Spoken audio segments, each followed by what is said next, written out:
Welcome to Bristol Bay Native Corporation's podcast series, Mug Up with BB&C. Mug Up is a term commonly used in the Bristol Bay region, specifically in the fishing community. It refers to getting together with friends and family for a casual gathering over a warm cup of coffee or tea. It's all about sharing stories, experiences, and connecting with one another. In this podcast, hosted by BB&C's communications team, you'll hear from BB&C employees, community leaders, and passionate individuals who are engaged in BB&C's mission of enriching our Native way of life. Thank you so much for joining us. Hi everyone, and welcome back to another episode of Mug Up with BB&C. My name is Anise, and with me is Kayla. We are a part of the BB&C communications team, and in this episode we have a very special guest, Deanna Baier. Deanna runs the Bristol Bay 4-H program and is very passionate about engaging the youth and communities of Bristol Bay. Welcome, Deanna. Why don't you introduce yourself and tell us a little bit about your background? Sure. So my name is Deanna Baier. I have lived in Dillingham, Alaska all my life. My parents are Richard and Della Clark, who have also lived in Dillingham. My mom grew up here. My dad is from the Bethel area. I have 3 children who are all adults now, and I've got 2 grandchildren, 2 beautiful little girls so far. I have worked with youth and family services all my life. That's quite a long time. I'll be 60 years old in a couple of months, and so I've been able to teach and learn from a lot of different youth in Dillingham and around Bristol Bay. I've worked with Head Start in the Infant Learning Program. I've worked with the Nittaput Child Advocacy Center. I've been in the ICWA program. Currently, I work with Bristol Bay 4-H through University of Alaska Fairbanks. And you are the only staff member, is that correct? I am the only 4-H staff member for Bristol Bay 4-H, and I serve the entire region of Bristol Bay. Wow. So tell us a little bit about what is the 4-H program?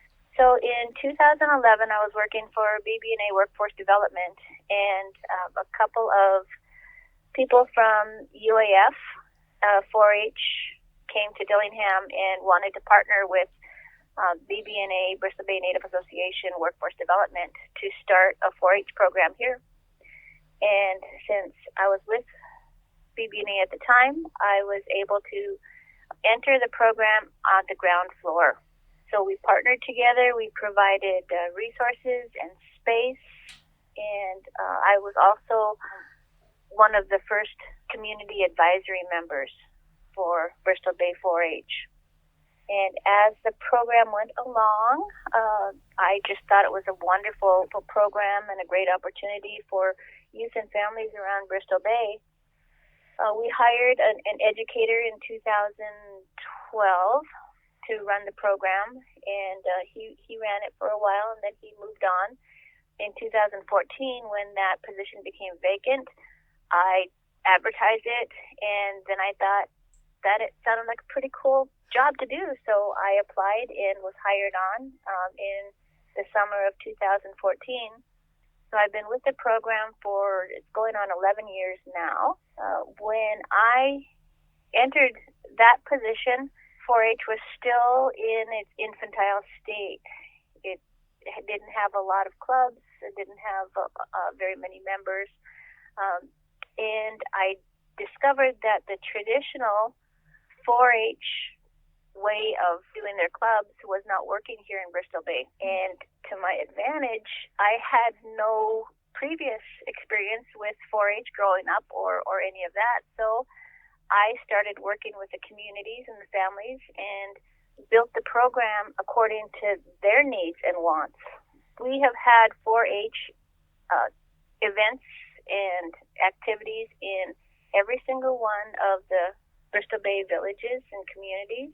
We've been able to pivot when times got rough, like during COVID. Mm-hmm. I am stationed in Dillingham, but I travel or reach out to all villages in Bristol Bay through the school district or through tribal agencies. I provide after-school programs and culture camps. We provide after-school clubs. There are many clubs that we can provide. And we also do in-school activities and events. Now, I did mention in COVID, we kind of had to pivot because in COVID, we couldn't meet. Everything closed down, mm-hmm. and even villages closed down. I couldn't travel to the villages. So in order to meet the needs of the youth and communities, I developed some kits that I just mailed out. And they were culture kits. They were kits for the kids to make you-pick dance fans or you-pick drums or other cultural activities.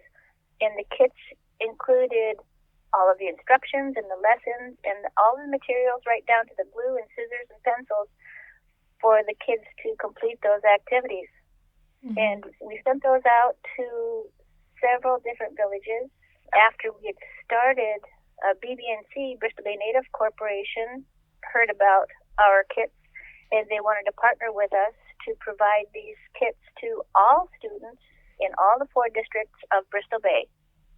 So they provided materials and supplies and funding for postage and whatnot. Mm-hmm. And we were able to send out about 1,500 kits to all the students in Bristol Bay at that time. I do remember that, Deanna. That feels like forever ago now, but I remember in the lobby we had like these stacks of culture kits. And I remember all these kids just loved it. I remember us doing this competition where we asked the kids to take a picture or a video of their culture kits and what they put together. And then I think we gave out prizes. But I just remember all the kids were just so happy and they loved it.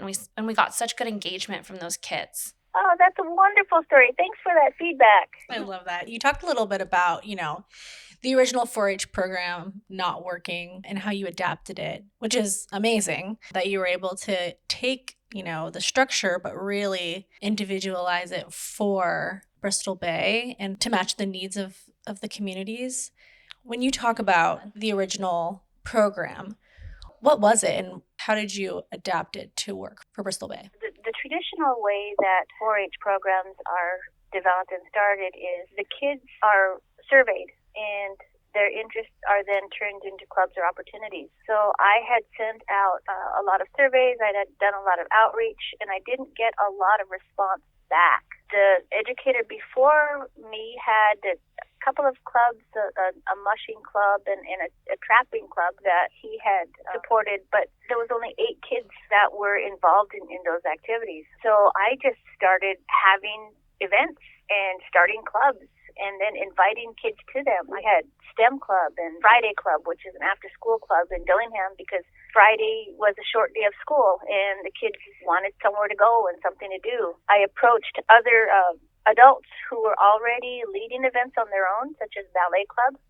and I invited them under the 4-H umbrella so that they could enjoy the security and safety and insurance that 4-H provided. And by doing that, throwing stuff at the wall and seeing if it sticks, mm-hmm. and if it stuck, then I would follow through and do more of that.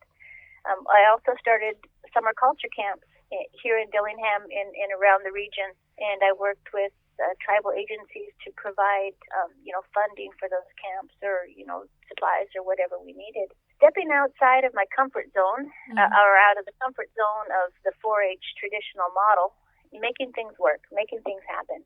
That's awesome. I think it's so important to have that unique opportunity because Bristol Bay is a unique place with different needs than what some in the lower 48 may have. I think that's so cool and it's really inspiring. You talked about bringing culture camp and doing culture camps. And I read on the After School Network website in 2018, you were an after school superhero awardee. And so I did read that you brought culture camps to remote fish camps. Is that correct? I did, yes. That's cool. It was in partnership with the Migrant Ed program. I am all about partnerships because by myself or by 4-H alone, we can reach a lot of kids, but if we partner with others, we can reach so many more. Mm-hmm. So the Migrant Ed program wanted to provide activities to kids at fish camps. So we partnered together, and I was able to go in a skiff, ride in a skiff to fish camp. And I brought my tent and all of my activities and all of my supplies and set up the tent and provided activities for fish camp. And it was fantastic. The weather was beautiful. I couldn't have asked for a better week. It was an experience of a lifetime. Would you just bring what you normally would do in clubs to fish camp, or was there anything special that you would do? I brought a lot of cultural activities and ideas, lessons. We did a lot of exploring around the area.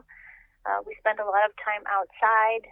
We collected plants and berries, and we made healing lotions. And of course, it's our youth values to share. So I tell the kids that if they want to keep what they've made, then they need to make at least two, mm-hmm. because share and give some away. So at that particular camp, we made healing lotions out of chaitlook, which is wormwood plants, and the kids made enough so that they could give them to the adults and the elders, and it was very well received. That's awesome. I love that. Deanna, you kind of mentioned how important partnerships are. You mentioned, I think you said the migrant education and, of course, BB&C. Do you work with any other organizations or community leaders to support Bristol Bay 4-H? Everybody. I work with everybody that works with youth and families or community members. The thing that I've discovered here in the Bristol Bay region is we work and play very well together. And everybody understands that, reaching more people with our positive messages or positive services, that's the key. Our agencies are not territorial from what I've discovered. We can share a little bit and reach out to more. That's what we're all about. It's kind of like stone soup where, the school district will provide a little bit of this, and the tribe will provide a little bit, and then 4-H will provide a little bit, and Bristol Bay Native Association will provide. I also partner with SAFE, the local women and children's shelter. I partner with Bristol Bay BBEDC, Bristol Bay Economic Development Center, City of Dillingham. The food bank of Alaska provides meals for the kids, and we partner with everybody that wants to partner with us. Those partners that I've mentioned are just a few of the organizations that we work with. I wish that I had my old notes that I could name everybody off, but then we'd be here all day. Wow, that is a big network. That's amazing that you are able to connect with so many entities across the state, not just in Bristol Bay. Do you ever get the community involved or like specific people involved that aren't a part of entities? Yeah, for a long time we hosted the Elder and Youth celebration, and we always have those celebrations after summer camps or after our culture camp so that the kids can learn about plants and lotions, they can learn native dancing, they can make their dance bands, regalia, or headdresses. And then after the week is over, we invite the community and especially elders to come to a celebration where we have a potluck, and the youth can dance for the elders in the community and show them what they've learned. And at that time, they gift the elders some of the things that they've made, like the lotions or the berries that we picked, or things like that. But in addition to the youth workshops, we also provide community workshop because kids are not a standalone value. Mm-hmm. Kids are surrounded by positive adults, and so if we work with the adults and the adults show their pride and their knowledge, they can share that with the kids, then we're hitting those youth, we're hitting the community members from all angles, mm-hmm. and just encouraging to engage them in our culture and learning. So in addition to the elder and youth celebrations, we've also had community events such as the Gustuk Fashion Show. We've had STEM nights. We've had children's fairs. Just to name a few. Mm-hmm. The Gustuk Fashion Show. I think we're changing that name to Traditional Wear Fashion Show or something. So people can come and bring their traditional wear, their parkas, their mukluks, their kuspuks, whatever, and they get the opportunity to walk across the stage and be the model for our traditional ways. That is so cool, Deanna. That makes I me love smile just like I know, listening to you. Anise and I are here just like grinning at each other. We're like, we want to be a part of the 4-H club. It's honestly, the 4-H club sounds like, not only for youth, but you're just strengthening the communities. Mm-hmm. Well, yes, and that's my goal. Mm-hmm. Yeah. My goal is to create connections through everybody, to the youth, the community members, the elders, the providers. That's my goal in life.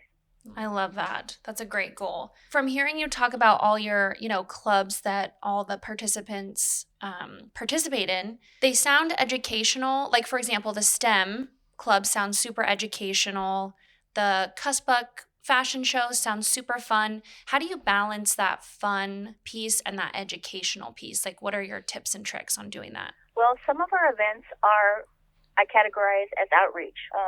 The Cussbuck Fashion Show and the Children's Fairs, those are outreach opportunities where people can come to our events and learn who we are, not just 4-H, but learn who BBHC is and learn about the WIC program and learn about, the other community organizations that are volunteering there or that are spending their time there. Then we have more in-depth, like the culture camps or the classroom events, or the after-school clubs. I would say that those are more educational events where we provide a lesson and an activity. Yeah, I love that balance of it being a learning opportunity, but also making it fun, which it sounds like you guys do.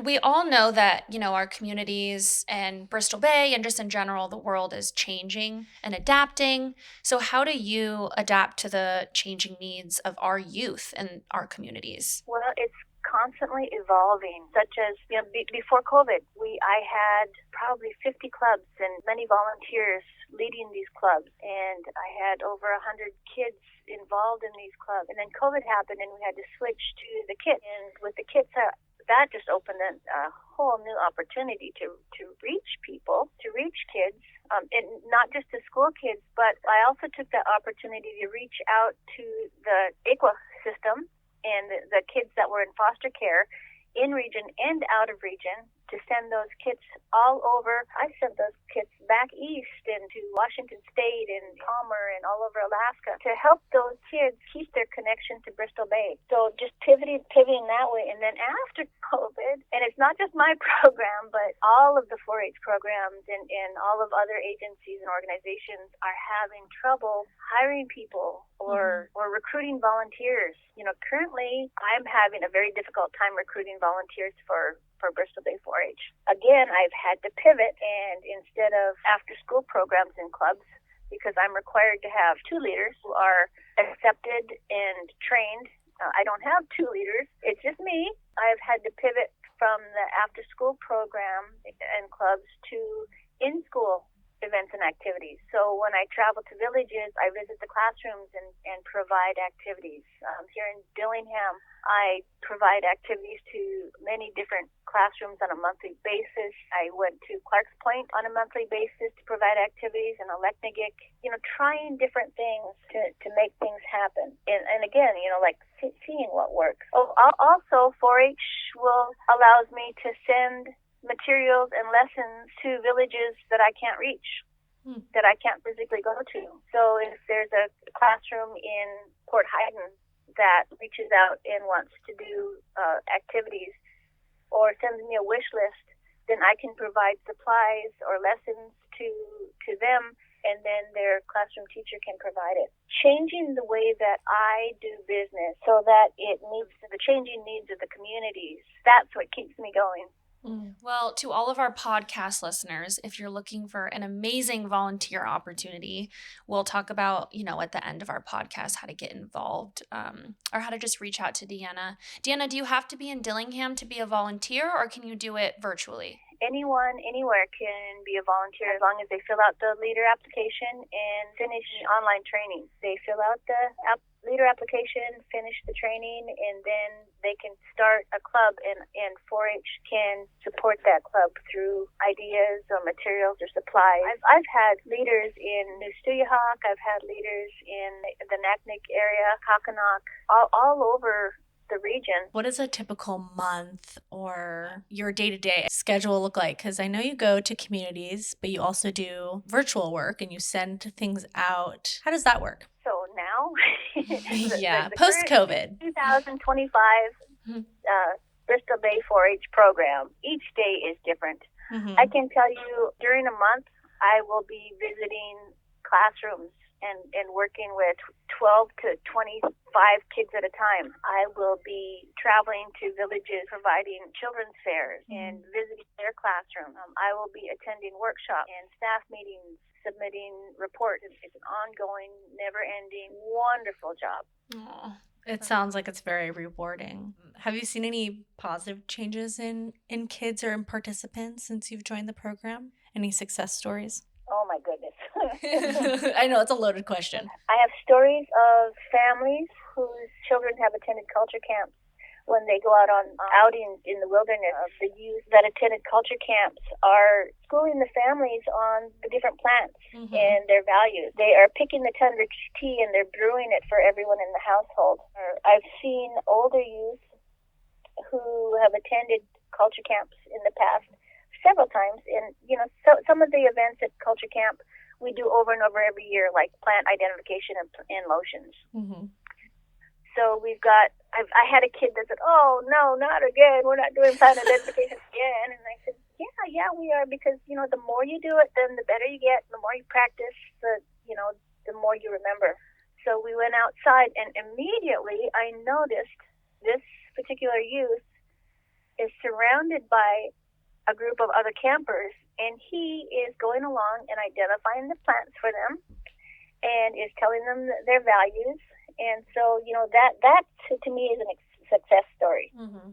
But besides the individual youth success stories, another success story is seeing the youth campers grow up to become teen leaders in camp or young adult leaders in camp. That warms my heart. And another success story besides the partnering with BBNC to provide all those kits to the different school districts is this year I was contacted by the Anchorage School District Migrant Ed Program. They heard about the cultural activities that we're doing, and so we are partnering together. I am sharing lessons on culture and activities for all of the students in the Migrant Ed Program in Anchorage to learn more about Yucca culture and do those activities. That's so cool. That's exciting. Awesome. And for those of you that don't know, I totally forgot to mention that we featured Deanna and the Bristol Bay 4-H program in our BBNC winter newsletter. And Deanna, I love that story. You talked about that story in the newsletter article. And I just chuckled to myself because that is so cute. I can just see the little boy out there helping all the little youngins, even though he didn't want to be out there. But just like the best stories, the best article, super cute pictures. So if you wanted to see that article, it's on the bbnc.net website. And you can read a little bit more about the Bristol Bay 4-H Club in there. But Deanna, it sounds like this is like such a rewarding job. It sounds like it really fills your heart. It's honestly warming my heart. What do you think has been the most rewarding part of running the program? The most rewarding is seeing those connections between the youth, the community members, and the elders. That's what keeps me going. Seeing the kids that were involved in the interview program, the teenagers that went out to interview elders. From the very start of that program, the kids were uninterested and uninvolved and shy, and we went through some interview skills, we went through recording skills, and then we went out into the community and started interviewing elders. When I approached the elders at first for the interview, they would put me off, and no, you don't want to interview me, no, you want to interview somebody else that knows more, or interview that person and this person. But eventually I'd get them to agree, and the youth would show up with a camera in the interview questions, and we'd start our conversations, and just seeing that connection, I can't even explain it. It's amazing the way that the youth they just hung on every word that the elder said. And the elder was just telling stories, but the elders would see their captive audience here and continue, and so rewarding. After the interview, the elder would ask us to come back, and sometimes we were able to. After we did a few of those interviews, I noticed that the youth, no longer walked around town with their hoodies on and they're looking at their shoes. Now the youth began to, put their head up and look around and make eye contact sometimes, and the elders would approach the youth that had interviewed them, and they would strike up conversations, and those connections I was able to help, to connect, to strengthen. I think that's the most rewarding thing that I've ever done. Oh. Well, Deanna, our episode is wrapping up, but I did want to ask you, is there anything else that you want to share with our audience before we go? Yes, I would like to share an invitation that anybody, any individual or agency that would like to work with youth and work with 4-H, they can contact me at debaier@alaska.edu.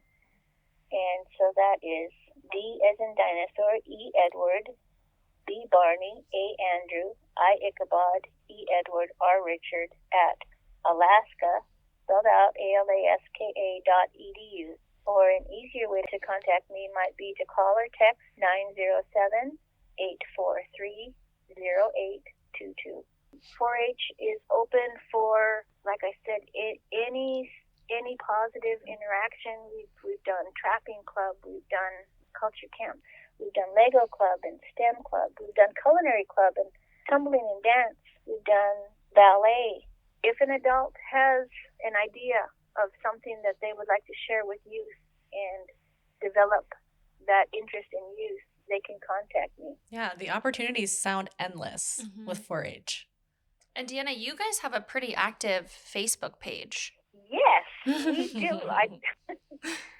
I like to share pictures and ideas of what we are doing to maybe engage others to do the same. So our Facebook page is 4-H Bristol Bay Club. I love your guys' Facebook page. I feel like you keep it really active, but you also post like super fun pictures on there. We can talk out our ears about how awesome the club is, but a picture tells 1,000 words. So for our audience, you really should go and follow them and just check out all their awesome pictures. Well, Deanna, thank you so much for joining us and just sharing your heart for the Bristol Bay 4-H Club. And I'm so thankful that you came on, and I hope that this year is the best year yet for you. Thank you so much, Deanna, for your time. One day we'll meet in person. Well, I want to thank you. I can't express the gratitude I feel toward all of the agencies that provide support to Bristol Bay 4-H. Bristol Bay Native Corporation particularly provides a lot of support through funding and support through our advisory council, as well as outreach and opportunities like this so that we can reach so many more youth and families. Thank you. Oh, thank you, Deanna, for all the work you do on behalf of Bristol Bay. Yeah. So thank you, everyone, for joining us for this episode of Mug Up with BB&C. If you enjoyed it, make sure that you give us a follow, leave a comment on what you want to hear next, and go ahead and check out the Bristol Bay 4-H program. And if you're interested in volunteering, go ahead and reach out to them. Thank you, and have a great day. Bye, everyone.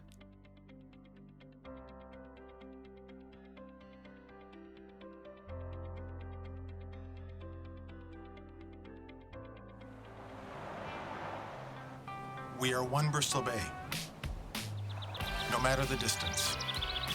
From simple reminders of home to traditions and stories passed down through elders. From the salmon that nurture and sustain us to our Bristol Bay roots that ground us. We are connected through this remarkable place and our native way of life. Bristol Bay Native Corporation, always more than a corporation.